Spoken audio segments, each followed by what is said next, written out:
પુષ્ટિ દ્રઢાવ ગ્રંથ છે, વિશ્વાસ દ્રઢાવ પુષ્ટિ દ્રઢાવ ગ્રંથ જૂનો કનુબાપાવાળો.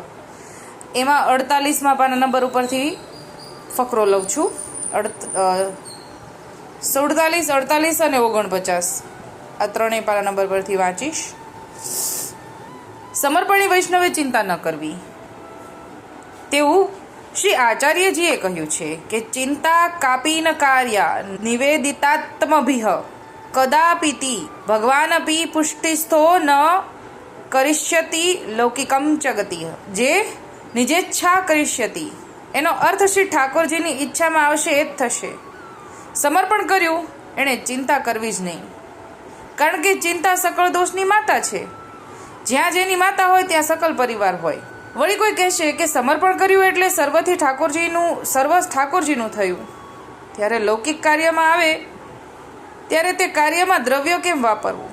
તો જવાબ આપે છે કે જ્યારે ભગવદ અર્થે ખર્ચવું, અને અગર ભગવદ અર્થે ખર્ચવાનું ન થાય ને લૌકિકમાં ખર્ચવું તો ભગવત કરતા માનીએ, ભેટ કાઢીએ અને ભગવત કરતા માનીએ.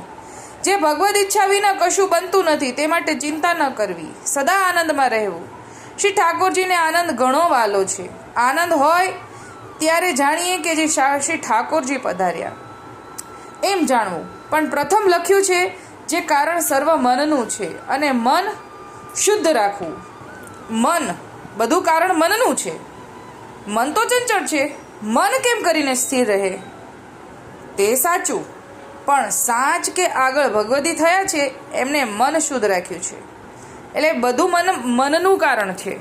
પણ મન જો ચંચળ છે તો મનને સ્થિર કેવી રીતે કરવું? ખબર તો પડી કે મનનું કારણ છે. મનની ચંચળતાને કારણે આપણે ધ્યાનથી સેવા સમરણ નથી કરી શકતા. તો એનો જવાબ એમ છે કે પહેલાંના ભગવદીઓએ મન શુદ્ધ રાખ્યું હતું. તે ઝીણી દ્રષ્ટિએ કરીને જુઓ તો મન શેને કારણે વશ થાય છે એ જુઓ, ત્યારે ખબર પડે કે હુંમાં કયો દોષ છે. એટલે કે આપણી અંદર દોષ છે, એને કારણે મન ચંચળ છે. મન આપણને વશ કરે છે, આપણે મનને વશ નથી કરી શકતા. એ આ બધા દોષને કારણે. તો કે છે છલ, ખલ, અહંકાર, લોભરૂપી અસુર છે, તેને જીતવાનું છે. એટલે આપણી અંદર અહંકાર, આ બધા દોષો ભરેલા છે, એને કારણે મન આપણને વશ કરે છે. આપણને એવું સમજાવે છે કે આ બધા દોષોને કારણે મન આપણા ઉપર હાવી થઈ જાય છે, આપણને વશ કરી દે છે. હવે આપણે આ બધા દોષોનો નાશ કરી દઈએ ને એટલે આપણે મનને જીતી જશું. પછી આપણા કયા મુજબ મન થશે એવું અમે અહીંયા સમજાવે છે. તે છે ભગવદીનો સત્સંગ કરવો, તેના કહ્યાનો વિશ્વાસ રાખવો, જે ગ્રંથ જોઈને તે માર્ગે ચાલવું. ઠાકોરજી વિના બીજા ઠામે મન ન ઘાલીએ તો મન આફરવું વશ થાય. જો મન છે ને ચંચળ છે, જ્યારે આપણે સેવા સમરણ સત્સંગમાં છીએ, ઠાકોરજીની સન્મુખ છીએ, ત્યારે પણ આપણું મન ઠાકોરજીની સન્મુખ નથી, દેહ છે પણ મન નથી. તો પાછું આપણે ઠાકોરજી તરફ મનને લઈ જવાનું અને ભગવદીઓનું સ્મરણ કરવાનું, અને ભગવદીઓનો સત્સંગ કરશું તો મનને આપણે વશ કરી શકશું એમ સમજાવે છે. અસમર્પિત ન ખાય તો સુબુદ્ધિ આવે. અસમર્પિત ન ખાઈએ તો સુબુદ્ધિ આવે. ગોપેન્દ્રજી સમાન બીજું કોઈ છે જ નહીં. સાક્ષાત પૂર્ણાનંદ પુષ્ટિ પુરુષોત્તમ છે, અખિલ રાસ વિહારીનું સ્વરૂપ છે. પોતાના જીવનો નિસ્તાર કરવા સારું પ્રાગટ્ય લીધું છે.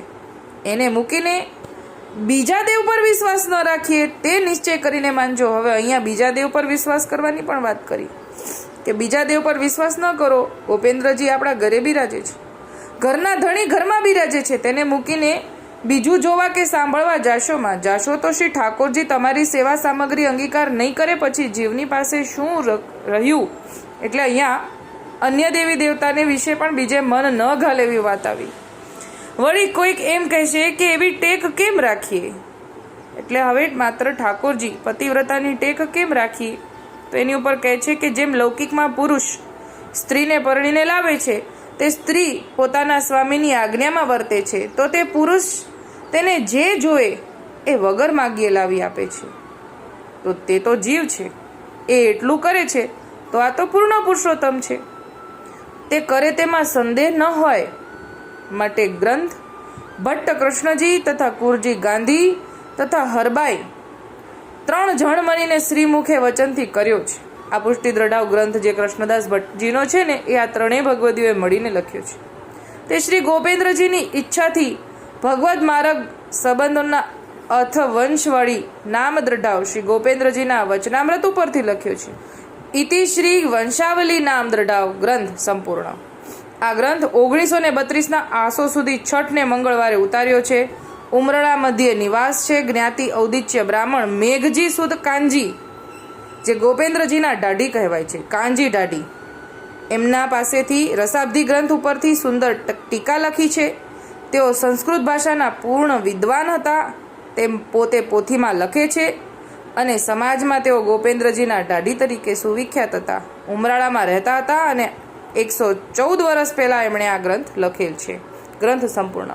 આ ગ્રંથના છેલ્લા આપણે 2 પાના વાંચ્યા. અહીંયા આપણને એમ સમજાવે છે કે મન તો ચંચળ છે, પણ મનને કાબૂમાં રાખવા માટે ભગવદીઓનો સંગ કરીએ તો આપણે અંદરથી આ બધા છલ ખલ અને અહંકાર નાશ પામશે અને આપણે મનને કાબૂમાં રાખી શકશું. બાકી મન આપણને કાબૂમાં રાખશે તો આપણે ભટકતા રહેશું, કેમ કે મન તો ભટકે છે અને આપણને પણ ભટકાવશે.